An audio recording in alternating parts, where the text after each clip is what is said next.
നമസ്തേ, നമസ്കാരം. ചപ്പാത്തിയുടെയും നാനിൻ്റെയും അതും അല്ലെങ്കിൽ ഗീ റൈസിൻ്റെയും ഒക്കെ കൂടെ കഴിക്കാൻ പറ്റിയൊരു സൂപ്പർ ഡാൽ അല്ലെങ്കിൽ പരിപ്പ് കറിയുടെ റെസിപ്പിയാണ് അമ്മ ഇന്ന് പരിചയപ്പെടുത്തുന്നത്. ഈ ഒരു ക്രീമി പരിപ്പ് കറിയുടെ കൂടെ ഒരു സ്മോക്കി ഫ്ലേവറും കൂടി ആകുമ്പോൾ ഇതിൻ്റെ ഒരു ടേസ്റ്റ് എന്ന് പറയുന്നത് വേറൊരു ലെവല് തന്നെയായിരിക്കും. അമ്മയുടെ ഇന്നത്തെ ഈ സ്പെഷ്യൽ റെസിപ്പി സുൽത്താനി ദാലിൻ്റെ പ്രിപ്പറേഷൻ കണ്ടിട്ട് വരാം. അതിനു മുമ്പേ ഒരിക്കൽ കൂടി പറയുന്നു, ചാനൽ സബ്സ്ക്രൈബ് ചെയ്യാൻ മറക്കരുത്. നമ്മുടെ ബെൽ ഐക്കൺ കൂടി ക്ലിക്ക് ചെയ്യുക. വീഡിയോസ് ഇഷ്ടപ്പെട്ടാൽ തീർച്ചയായും നിങ്ങളുടെ ഫാമിലീസും ഫ്രണ്ട്സുമായും ഒക്കെ ഷെയർ ചെയ്യുക. അപ്പോൾ നമ്മുടെ റെസിപ്പി കാണാം. ഇതുപോലെ ഒരു പാനിലേക്ക് ഞാനൊരു 1/2 ടേബിൾ സ്പൂൺ ബട്ടർ അങ്ങ് ചേർത്ത് കൊടുക്കുകയാണ്. ഞാൻ എപ്പോഴും പറയുന്ന പോലെ ഗാർലിക് ബട്ടറാണ് ഞാനിവിടെ എടുത്തിരിക്കുന്നത്. അതാകുമ്പോൾ ഒരു പ്രത്യേക ഫ്ലേവർ തന്നെ നമുക്ക് കിട്ടും. ഇനി അതല്ലെങ്കിൽ സാധാ ബട്ടർ ആണെങ്കിലും കുഴപ്പമൊന്നുമില്ല. 1 ടേബിൾ സ്പൂൺ വെജിറ്റബിൾ ഓയിലും കൂടെ അതിലേക്ക് അങ്ങ് ചേർത്ത് കൊടുക്കാം. ബട്ടറൊക്കെ ഒന്ന് ഉരുകി വന്നാൽ അതിലേക്ക് ഒരു 1/2 ടേബിൾ സ്പൂൺ ജീരകം ചേർത്ത് കൊടുക്കാം. ജീരകം ഒന്ന് നന്നായിട്ട് പൊട്ടി വരണം. ജീരകം പൊട്ടി നല്ല ഒരു മണം വരുന്നുണ്ട്. ഇനി അതിലോട്ട് 4 ഏലക്ക ചതച്ചത്, ഒരു ചെറിയ കഷ്ണം പട്ട, ഒരു 4 ഗ്രാമ്പു, ഇത്രയും മുഴുവനായിട്ടുള്ള മസാല നമുക്കങ്ങ് ചേർത്ത് കൊടുക്കാം.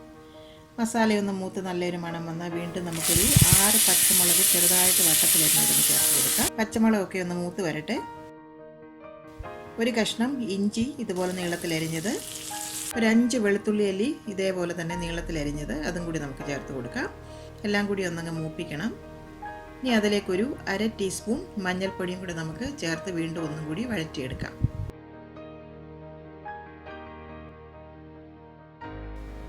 ഇനി അതിലോട്ടൊരു 2 സവോള ഇതുപോലെ കുരുകുരാന്നങ്ങ് അരിഞ്ഞെടുത്തതാണ്, അതും കൂടി അങ്ങ് ചേർത്ത് കൊടുക്കാം. ഉള്ളി ഒന്ന് നന്നായിട്ട് തന്നെ വഴണ്ടി വരണം കേട്ടോ. കുറച്ച് ഉപ്പും കൂടി നമുക്ക് ചേർത്ത് കൊടുക്കാം. നന്നായിട്ട് അങ്ങ് ഇളക്കി കൊടുക്കുക.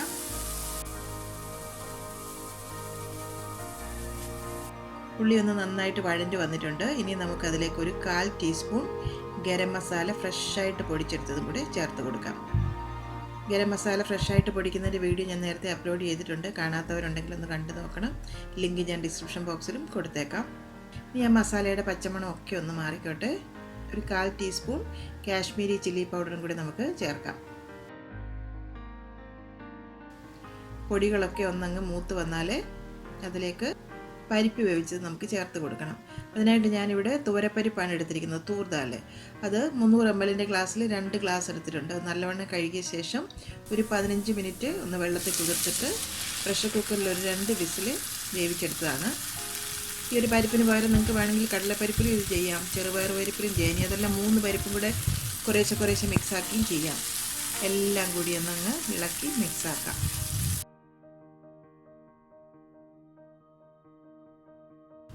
ഉപ്പൊക്കെ ഒന്ന് ചെക്ക് ചെയ്ത് നോക്കാം. അല്പം കൂടി ഉപ്പ് വേണം. നമ്മൾ പരിപ്പ് വേവിച്ചപ്പോൾ ഉപ്പ് ചേർത്തിട്ടില്ലല്ലോ, ഉപ്പും കൂടി ചേർത്ത് കൊടുക്കാം. 1/2 ഗ്ലാസ് വെള്ളവും കൂടി ചേർത്ത് വീണ്ടും ഒന്നുകൂടി നന്നായിട്ട് അങ്ങ് ഇളക്കി കൊടുക്കാം. ഇനി എല്ലാം കൂടി ഒന്ന് തിളച്ച് വരട്ടെ. ഈ ഫ്ലെയിം ഒന്ന് ലോയിലേക്കാക്കി വെക്കണം. ഇനി അതിലോട്ട് 1 കപ്പ് പാല് നമുക്ക് ചേർത്ത് കൊടുക്കാം. ഫുൾ ക്രീം മിൽക്ക് തന്നെയാണ് എടുത്തിരിക്കുന്നത്. വീണ്ടും നന്നായിട്ട് അങ്ങ് ഇളക്കി കൊടുക്കുക. ഇത് നല്ല റിച്ചും നല്ല ക്രീമി ആയിട്ടുള്ള ഒരു ദാൽ കറിയാണ് കേട്ടോ.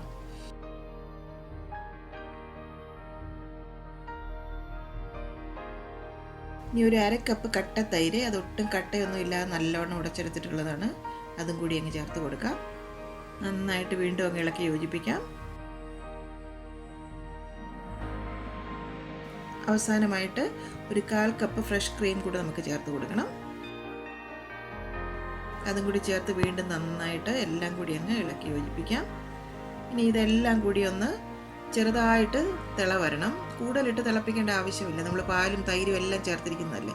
ചെറുതായിട്ടൊന്ന് തിള വന്നാൽ മതി. ഒരു 2 മിനിറ്റ് നമുക്കൊന്നങ്ങ് അടച്ചു വെച്ച് വേവിക്കാം. ഇനി നമുക്കൊന്ന് തുറന്ന് നോക്കാം. ഉണ്ടല്ലേ, ചെറുതായിട്ട് ഇപ്പോൾ തിള വന്ന് തുടങ്ങിയിട്ടുണ്ട്. ഇനി നമുക്ക് ഫ്ലെയിം അങ്ങ് ഓഫ് ചെയ്യാം. ഉപ്പൊക്കെ ഒന്ന് ചെക്ക് ചെയ്ത് നോക്കാം. എല്ലാം കറക്റ്റായിട്ട് വന്നിട്ടുണ്ട്. ഇനി അതിലോട്ട് 1 ടേബിൾ സ്പൂൺ മല്ലിയില ഇതുപോലെ ചോപ്പ് ചെയ്തതും കൂടി അങ്ങ് വിതറി കൊടുക്കാം. ഇനി അവസാനമായിട്ട് നമുക്ക് ഈ ഒരു കറിക്ക് ഒരു നല്ലൊരു പ്രത്യേക ഫ്ലേവറും ടേസ്റ്റും കൊടുക്കുന്ന ഒന്നാണ്, അതായത് ഒരു സ്മോക്കി ഫ്ലേവർ. അപ്പോൾ അതിനായിട്ട് ഞാനിവിടെ ഒരു ചാർക്കോളിൻ്റെ കഷ്ണം എടുത്തിട്ടുണ്ട്, ഒരു കരിയുടെ കഷ്ണം. അത് ഞാൻ ഫ്ലെയിമിൽ വെച്ചിട്ട് നല്ലവണ്ണം കത്തിച്ചെടുത്തിരിക്കുന്നതാണ്. അതിന് ഇതുപോലെ ഒരു സ്റ്റീലിൻ്റെ ഒരു കട്ടോരിയിലേക്ക് ഒരു ഫോയിൽ പേപ്പർ ഒന്ന് കവർ ചെയ്ത ശേഷം അതിലേക്ക് അങ്ങ് വെച്ച് കൊടുക്കാം. ഇനി ആ ഒരു കട്ടോരി നമുക്ക് ഈ കറിയുടെ നടുക്കായിട്ട് അങ്ങ് വെച്ച് കൊടുക്കാം. ഇനി അതിലേക്ക് 1 ടീസ്പൂൺ നെയ്യ് ഒന്ന് ഒഴിച്ചു കൊടുക്കാം. അപ്പോൾ പെട്ടെന്ന് തന്നെ പുക ഇങ്ങനെ പുറത്തോട്ട് വരും. അതിൻ്റെ പുറത്തേക്ക് 1 നുള്ള് ഗരം മസാല, അതുപോലെ 1 അല്ലി വെളുത്തുള്ളി, ഇതും കൂടെ അതിൻ്റെ പുറത്തേക്ക് വെച്ച് കൊടുക്കുക. ഇതല്ലേ ഇപ്പോൾ പുക നന്നായിട്ട് വരുന്നുണ്ട്. പെട്ടെന്ന് തന്നെ നമ്മളിതിൻ്റെ അടപ്പ് കൊണ്ട് ഇതങ്ങ് അടച്ചു വെക്കണം. അപ്പോൾ ആ ഗരം മസാലയും വെളുത്തുള്ളി എല്ലാം ആ ഒരു ചാർക്കോളിലിരുന്ന് പുകഞ്ഞിട്ട് ആ ഒരു സ്മോക്കിൻ്റെ ആ ഒരു ഫ്ലേവറൊക്കെ നമ്മുടെ ആ കറിയിലേക്ക് നല്ലതായിട്ടങ്ങ് സ്പ്രെഡായി വരും. നന്നായിട്ട് അതെല്ലാം അങ്ങ് സ്പ്രെഡ് ആയിക്കോട്ടെ. ഒരു 2 മിനിറ്റ് നമുക്കിതുപോലെ അങ്ങ് അടച്ചു വെക്കാം. ഉണ്ടല്ലേ പുക ഇപ്പം നല്ലവണ്ണം അതിലേക്ക് അങ്ങ് സ്പ്രെഡായി വന്നിട്ടുണ്ട്. ഒരു ലൈറ്റ് സ്മോക്കി ഫ്ലേവർ നമുക്കിങ്ങനെ ചെയ്യുമ്പോൾ കിട്ടും കേട്ടോ. തൈരും പാലും ക്രീമും ഒക്കെ നമ്മളിതിൽ ചേർത്തിരിക്കുകയല്ലേ. അപ്പോൾ സാധാരണ ദാല് കറിയിൽ നിന്ന് വളരെ വ്യത്യസ്തമായ ഒരു ടേസ്റ്റാണ്. ഒരു പ്രാവശ്യം നിങ്ങൾ ഈ ഒരു കറി തയ്യാറാക്കി നോക്കിയാൽ നിങ്ങൾ ദാല് കറി ഇങ്ങനെ തയ്യാറാക്കുകയുള്ളൂ. ഇനി നിങ്ങളുടെ ചാർക്കോൾ ഇല്ല എന്നുണ്ടെങ്കിൽ ഈ ഒരു സ്മോക്കിൻ്റെ പ്രോസസ്സ് ചെയ്തില്ലെങ്കിൽ കുഴപ്പമില്ല. ഇപ്പോൾ ഒരു 2 മിനിറ്റ് കഴിഞ്ഞിട്ടുണ്ട്. നമുക്കിതൊന്ന് തുറക്കാം. ഇനി കണ്ടില്ല ഈ കട്ടോരി എടുത്ത് നമുക്കങ്ങ് മാറ്റാം. ഇപ്പോൾ ശരിക്കും ആ സ്മോക്കി ഫ്ലേവറൊക്കെ ആ കറിയിലേക്ക് സ്പ്രെഡായിട്ടുണ്ട്. ഇനി നമുക്കൊരു 5 മിനിറ്റ് അടച്ചു വെച്ചതിന് ശേഷം നമുക്കിത് സെർവിങ് ബൗളിലേക്ക് സെർവ് ചെയ്യാം. പിന്നെ എല്ലാം നിങ്ങളുടെ കിച്ചണിൽ തന്നെ ഉള്ള ഇൻഗ്രീഡിയൻസ് ആണ്. ക്രീം മാത്രമേ ഉള്ളൂ അതിലില്ലാത്തത്. ഇനി ക്രീം ഇൻ കേസ് ഇല്ല എന്നുണ്ടെങ്കിലും അത് ചേർത്തില്ലെങ്കിലും നിങ്ങൾക്ക് തൈരും പാലും ചേർത്തിട്ടും ചെയ്യാം. നല്ല ഫുൾ ക്രീം മിൽക്ക് തന്നെ ചേർത്തിട്ട് ചെയ്താൽ മതി, അങ്ങനെയും ചെയ്യാം. പക്ഷെ ഇതെല്ലാം കൂടെ ചെയ്ത് വരുമ്പോഴാണ് ഈ കറിക്ക് ശരിക്കുള്ള ആ ഒരു ടേസ്റ്റും ഫ്ലേവറും എല്ലാം കിട്ടുന്നത്. അപ്പോൾ ഉറപ്പായിട്ടും നിങ്ങൾ ഈ ഒരു സുൽത്താനി ദാലിൻ്റെ റെസിപ്പി വീട്ടിൽ ഒരു പ്രാവശ്യമെങ്കിലും ഒന്ന് ട്രൈ ചെയ്ത് നോക്കണം. നിങ്ങൾക്കിത് എങ്ങനെ ഇഷ്ടപ്പെടുന്നു എന്ന് ഞങ്ങളെ തീർച്ചയായിട്ടും ഫീഡ്ബാക്ക് വഴി അറിയിക്കണം. ഇത് ചപ്പാത്തിയുടെ കൂടെ, നാനിൻ്റെ കൂടെ, അതുപോലെ ഗീ റൈസിൻ്റെ കൂടെ ദാല് കറി ഭയങ്കര നല്ലൊരു കോമ്പിനേഷൻ അല്ലേ. ഗീ റൈസിൻ്റെ റെസിപ്പി താമസിയാതെ തന്നെ ഞാൻ ഇടുന്നുണ്ട്. അപ്പോൾ ഇതിൻ്റെയൊക്കെ കൂടെ സൂപ്പർ കോമ്പിനേഷനായിട്ട് നിങ്ങൾക്ക് ഈ ഒരു സുൽത്താനി ദാല് നിങ്ങൾക്ക് കഴിക്കാം. ട്രൈ ചെയ്ത് നോക്കൂ, തീർച്ചയായിട്ടും നിങ്ങൾക്ക് ഇഷ്ടപ്പെടും.